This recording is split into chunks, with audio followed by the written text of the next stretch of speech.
এখানে 100 দিন সার্ভাইভ করতে পারে তাহলে আমি ওদেরকে দেব $5 লাখ। এই কেমন আছো? ভালো, তোমার সাথে দেখা করে ভালো লাগলো। হ্যাঁ আমারও। আমি লেনি। ইয়েন, তোমাদের হ্যান্ডকাপটা খুলে দেবো। তাহলে তো খুব ভালো হয়। এখন থেকে 100 দিনের কাউন্টার শুরু হলো আর তোমাদের মধ্যে যদি কেউ এখান থেকে বেরিয়ে যাবার সিদ্ধান্ত নাও তাহলে দুজনেই কিচ্ছু পাবে না। তোমরা বাস্তবে কখনো $5 লাখ দেখেছো? জীবনেও না। না মানে জেল থেকে বেরোনোর পরে আমি $5 লাখ পাবো, সেটা কি কাউন্ট হবে? তুমি কত বছর ধরে পুলিশ? 17 বছর ধরে। আর তুমি কত বছর ধরে আসামি? 3 বছর ছিলাম ফেডারেল কারাগারে। ওখানকার সাথে এখানকার বেডের তুলনা কতটা? এগুলো একটু মোটা আর আমাদের পিলোও রয়েছে। আসল জেলে তার মানে পিলো দেওয়া হয় না, না? ওরা পিলো দেয় না।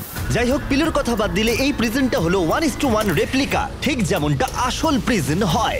ভাই, প্রিজনের টয়লেট এরকমই হয়। ওয়াও। তোমরা দিনে 3 বার খাবার পাবে, প্রতি রাতে একই সময়ে লাইট অফ হবে আর একই সময়ে প্রতিদিন ঘুম থেকে উঠতে হবে। Good luck.